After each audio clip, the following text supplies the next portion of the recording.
जी यहाँ पे हमने मैकेनिज़्म से जो है हमने वो निकाल लिया, रेट लॉ निकाल लिया, ऑर्डर निकाल लिया मैकेनिज़्म से, और इंटरमीडिएट निकाल ही सकते हैं मैकेनिज़्म से कि जो बीच में बन रहा है, बीच में गायब हो रहा है। तो यहाँ पे हमने क्या किया, स्लोएस्ट स्टेप का RDS जो रेट डिटरमाइनिंग स्टेप था उसका रेट लॉ लिख लिया।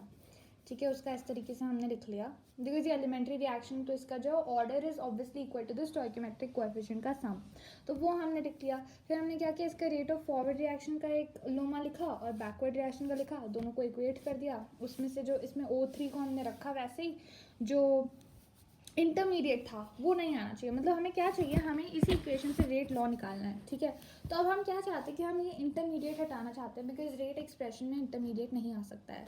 सो हमने इसे हटाने के लिए पहले इसका रेट लॉ लिखा, स्लोएस्ट रेट डिटरमाइनिंग स्टेप का, उसी से रेट लॉ आता है। ठीक है, और फिर हमने इसका फॉरवर्ड डायरेक्शन के लिए हमने एक लिख लिया लोमा, लॉ ऑफ मास एक्शन, और बैकवर्ड डायरेक्शन के लिए लिख लिया। फिर हमने इससे O की वैल्यू निकाल ली in terms of O3 and O2। फिर उस वैल्यू को हमने इधर रख दिया, तो उस वैल्यू को जब हमने रखा तो हमारा रेट लॉ आ गया, एक नया कॉन्स्टेंट भी बन गया। तो इस तरीके से हमारा रेट लॉ हो गया। उस रेट लॉ से हमने स्टोइकोमेट्रिक जो कोएफिशिएंट, मतलब उसका जो पावर थी, उससे हमने ऑर्डर भी निकाल लिया। ठीक है, तो तुम देख सकते हो यहाँ पे प्रोडक्ट आ रहा है, तो प्रोडक्ट आ सकता है रेट लॉ में, और रिएक्टेंट्स आ सकते हैं, और जो है तुम्हारे कैटलिस्ट भी आ सकते हैं रेट रिएक्शन इक्वेशन में। तो ये तुम समझ गए हो। Now let's look at pseudo first order reaction, which is actually an elementary reaction. तो इसमें जो order है that is generally equal to molecularity, ठीक है, but here order is equal to 1, which is not equal to molecularity, which is greater than 1. Molecularity is greater than 1 and order is 1. This is what is pseudo first order reaction, because हमें देख के लगता है कि जो molecularity and order equal होंगे, but reality में वो इक्वल नहीं होता। तो this is pseudo, fake. Example, hydrolysis of ester in acidic medium और एसिड कैटलाइज्ड। एग्जाम्पल क्या लिख सकते हैं इसका, hydrolysis of ester in acidic medium, और you can also write it as acid catalysed of ethyl acetate. ठीक है, ये एक एग्जाम्पल है। तो यहाँ पे हमने ईस्टर लिया, ठीक है, या फिर इथाइल एसिटेट लिया, और उसमें वाटर डाल दिया, एक्सेस, बहुत ज़्यादा पानी डाल दिया, in presence of acidic medium H+। Here we don't consider concentration of catalyst in most reaction, we don't. यहाँ पे हमने ये कैटलिस्ट यूज़ किया एसिडिक मीडियम के लिए, H+ आयन्स यूज़ किए, और आया CH3COH + C2H5OH। ये एक एलिमेंट्री रिएक्शन है। तो इसका रेट हमने लिखा K constant into CH3CO C2H5 raise to the power 1 into H2 raise to the power 1। अब concentration of water is always constant, तो इधर क्या है, hence exponents is equal to stoichiometric coefficient. यहाँ पे जो है एलिमेंट्री रिएक्शन की वजह से जो एक्सपोनेंट्स है वो स्टोइकोमेट्रिक कोएफिशिएंट ही है।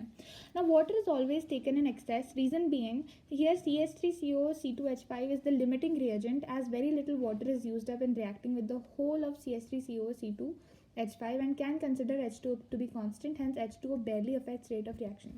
अब यहाँ पे देखो, यहाँ पे CH3CO C2H5 कम है और H2O बहुत ज़्यादा है, तो H2O तो कभी भी लिमिटिंग फैक्टर नहीं बनेगा, क्योंकि H2O कभी भी ख़त्म नहीं होगा। जैसे अगर हमने एक पार्टी रखी, उसमें हमने 50 रोटियां बनवा ली और सब्ज़ी थोड़ी सी है, तो क्या हमें डर रहेगा, हमें ये डर नहीं रहेगा। हमने 20-25 लोगों की पार्टी, मतलब हमने 10 लोगों की पार्टी रखी और हमने 50 रोटियां मंगवा ली और सब्ज़ी बहुत ज़रा सी है, तो हमें इसका डर नहीं लगेगा कि रोटी ख़त्म हो रही है, because roti is already in excess. अगर हर इंसान 5 रोटी भी खा गया तो भी रोटी बची रहेगी, तो रोटी तो बहुत कम यूज़ अप होगी, बिकॉज हर इंसान एक एक रोटी भी खाए तो बस 10 रोटियाँ खत्म होगी, तो रोटी पे कोई इफेक्ट नहीं आएगा। पर जो सब्ज़ी है उसका हमें डर लगा रहेगा कि ये सब्ज़ी खत्म हो जाएगी। तो सब्ज़ी जो है वो लिमिटिंग एजेंट है, सब्ज़ी जो है वो अफेक्ट कर सकती है हमारी पार्टी को स्पॉइल कर सकती है। तो यहाँ पे जो है ईस्टर जो है ये हमने कम क्वांटिटी में लिया है, पर H2O तो बहुत एक्सेस लिया है, तो H2O कभी भी लिमिटिंग रेजेंट नहीं बनता है। रोटियां बहुत ज़्यादा है तो रोटियां कभी भी इफेक्ट नहीं करती है, जो सब्ज़ी है वो उसका हमें डर रहता है। तो यहाँ पे यही बात हुई है, यहाँ पे ये पूरी बात यही है। ठीक है, इसके बाद क्या लिखा है कि ऑर्डर जो है, अब यहाँ पे हमने वाटर एक्सेस में लिया, तो जो रोटियां अगर हर इंसान ने सिर्फ एक ही खाई फॉर्मेलिटी के चक्कर में, तो ना रोटियां तो बैरली खत्म हुई, 40 की 40 रोटियां अभी भी बची है, तो हम कहेंगे रोटी तो खत्म ही नहीं हुई, रोटियों का तो कुछ यूज़ ही नहीं हुआ, तो इसलिए हम कह सकते हैं कि रोटियां बैरली यूज़ अप हुई। तो यहाँ पर हम पानी का भी सेम वे कह सकते हैं कि वाटर वॉज बैरली यूज्ड अप। फिर रेट जो है K' इंटू CH3CO C2H5, ये जो है ये हमारा रेट है। K' इंटू दिस हमने इसकी कॉन्सेंट्रेशन से मल्टीप्लाई किया, बिकॉज हम वाटर को इग्नोर कर सकते हैं क्योंकि ये कॉन्स्टेंट है ऑलमोस्ट, बिकॉज ये बैरली यूज़ अप हुआ, बहुत ज़्यादा था तो ख़त्म ही नहीं हुआ, तो हम सिर्फ इसको लेते हैं। तो इसमें ऑर्डर आ जाता है 1, molecularity is equal to number of reacting species in an elementary reaction, कितनी स्पीशीज एक एलिमेंट्री रिएक्शन में रिएक्ट करे, ये मॉलिक्यूलैरिटी है।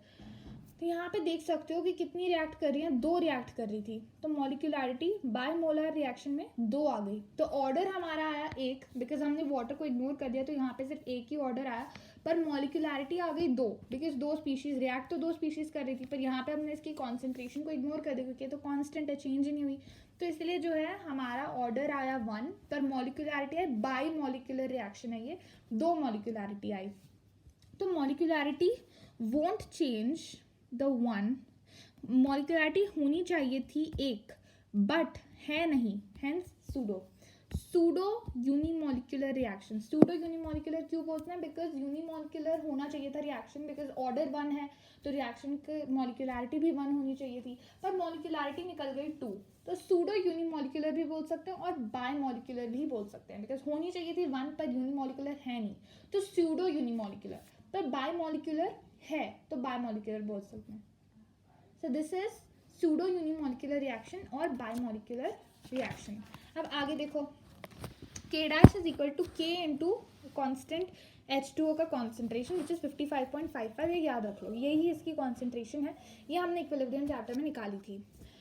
Now this is pseudo first order rate constant. Pseudo first order का rate constant है. If any reactant is taken in excess, then rate of reaction does not depend on concentration of that reactant since it does not change much during the chemical reaction. कितनी जल्दी rate खत्म होगी, कितनी जल्दी reaction खत्म होगी, उस पर depend नहीं करती है, because वो तो almost constant ही रहता है throughout.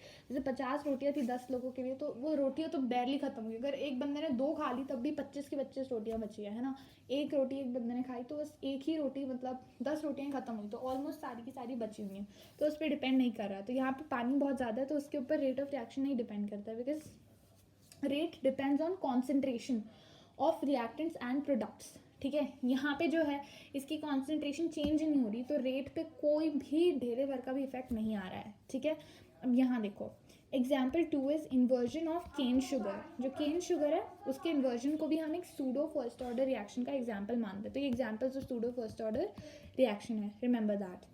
Now let's look at zero order reaction. यहाँ पे क्या हो रहा है, a is changing to b, so rate is equal to k into a raise to the power 0 is equal to k. Order 0 है तो कॉन्सेंट्रेशन ऑफ रिएक्टेंट्स की power है 0। For zero order reaction rate of reaction is independent of concentration of reactant. यहाँ पे कोई reactant की concentration है ही नहीं, उसकी पावर जो है 0 है, तो rate of reaction is always independent of concentration of reactants in zero order. Zero order reaction can never be elementary reaction, cause for elementary reaction order is equal to molecularity. अगर कोई elementary reaction तो उसकी order और molecularity same है। ठीक है, अब zero order के लिए ऑर्डर जो है वो 0 है, मॉलिक्यूलैरिटी अगर 0 हो गई मतलब रिएक्शन ही नहीं चल रहा, reacting species is 0, but obviously something is reacting, तो order can not be equal to molecularity for zero order reaction. ठीक है, क्योंकि ऑर्डर तो हमेशा जीरो ऑर्डर का 0 ही है, zero order reaction zero order है ना, पर molecularity can not be 0 because number of reacting species 0 नहीं हो सकती हैं, तो इसलिए हम जीरो ऑर्डर रिएक्शन के लिए order is not equal to molecularity लेते हैं, बिकॉज एलिमेंट्री रिएक्शन के लिए तो इक्वल हो जाएगी, इसलिए हम एक कॉम्प्लेक्स रिएक्शन लेते हैं। तो in and molecularity can never be 0, hence zero order reaction can never be can't ever be elementary, always complex. It happens only at specific conditions. ये काफ़ी ज़्यादा रेयर रिएक्शन है और बहुत ज़्यादा स्पेसिफिक कंडीशंस पे ही ये चलता है। ठीक है, ये ज़्यादा नहीं होता है, सिर्फ स्पेसिफिक कंडीशंस पे। तो पहला इसके थोड़े एग्जांपल्स हैं, वो मैं अगली क्लास में आपको ट्रिक भी बताऊंगी और समझाऊंगी भी और याद भी करवाऊंगी। Okay, see you till then.